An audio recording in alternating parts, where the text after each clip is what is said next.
The Norwegian FA claim Euro 2020 has been postponed until next year.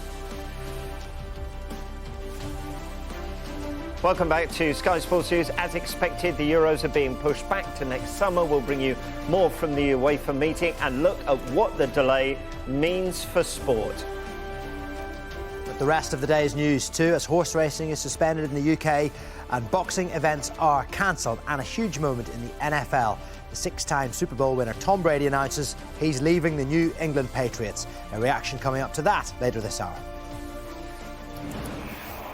Well, let's get straight to that big story then. Bryan Swanson is with me, Geraint Hughes is with me here, and let's get more on Euro 2020, or, as maybe it's now called, Euro 2021. Bryan, let's come to you first. Norwegian FA, the ones to break this news. What do we know about this big UEFA conference call meeting?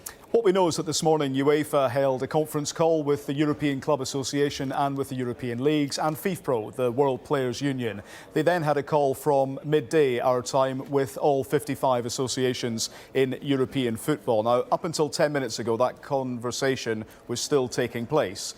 The Norwegian FA decided to post on their Twitter feeds that the European Championships will be postponed until June, July next year. We should point out that UEFA have still to confirm this, and technically, the UEFA Executive Committee haven't yet signed this off. They haven't yet decided it. The expectation, though, is that clearly they will. That's what's been communicated to the associations. That's how we now know through the platform of social media. And the expectation being now that a working group will be established to work through the fixture implications of this and the financial implications of this too. But we just need to wait now for UEFA to come out and confirm what the Norwegian FA have said.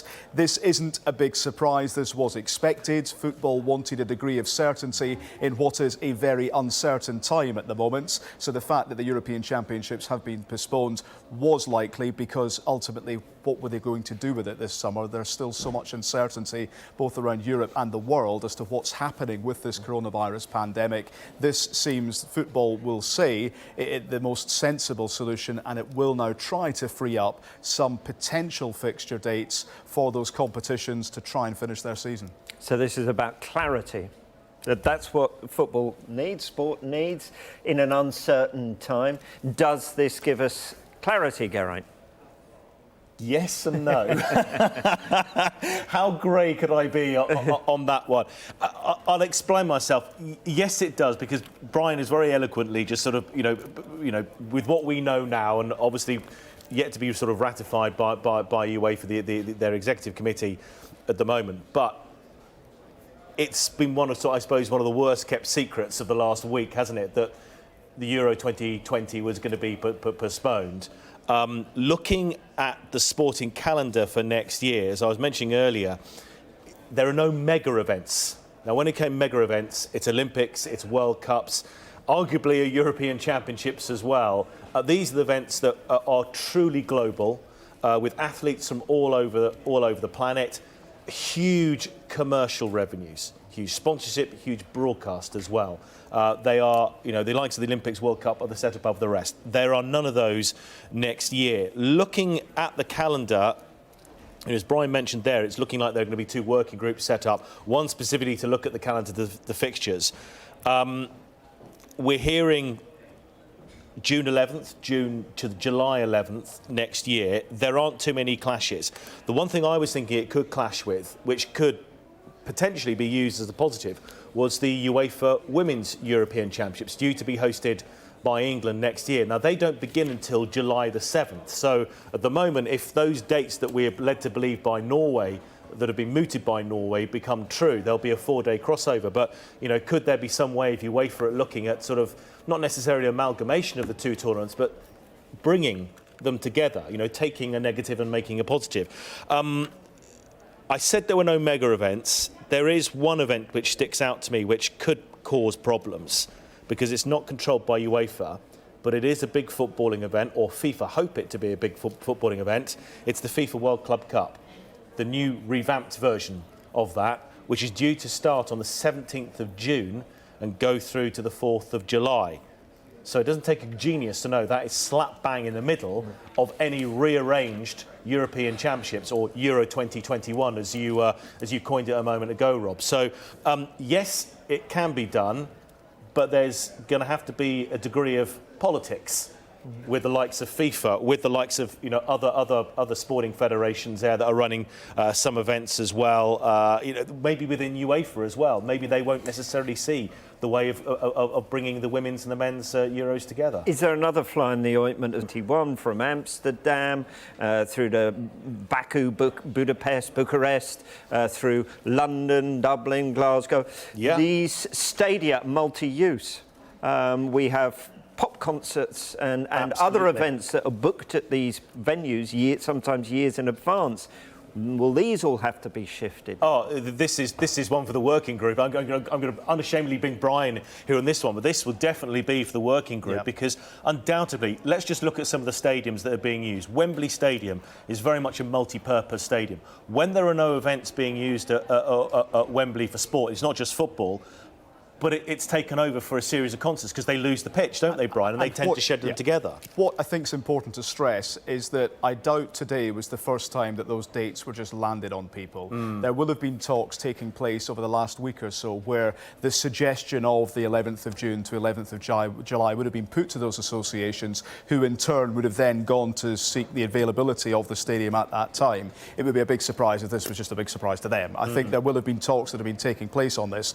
On the point on FIFA, what I was told over the weekend is that senior figures within UEFA and FIFA have been talking over this. So again, it would be a big surprise if FIFA turned around this afternoon and said, I can't believe you've just done this in the middle of the Club World Cup. So the suspicion being there that perhaps a deal has been done with them already. We just don't know about it yet. Who trumps who here? Because FIFA are the world governing body, but the Euros are a bigger tournament. Bryan, there's been some edge. There has been a lot of edge between the two organisations. Yeah, I think the key point here was the message that was put to me over the weekend, that football needs to come together.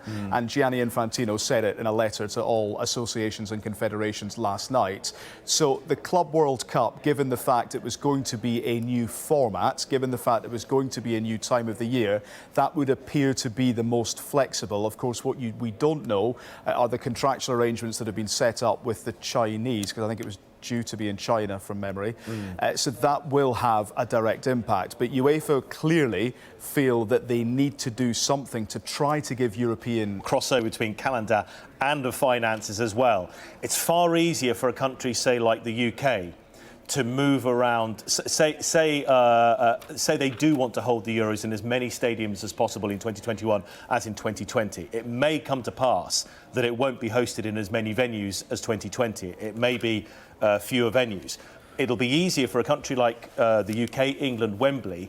Say there is a very popular pop group that wants to play at Wembley Stadium. It may be easier for them to find a stadium of 70, 80,000 not too far away from Wembley than it would be, say, in Baku, where there is only one stadium of, just over 50,000.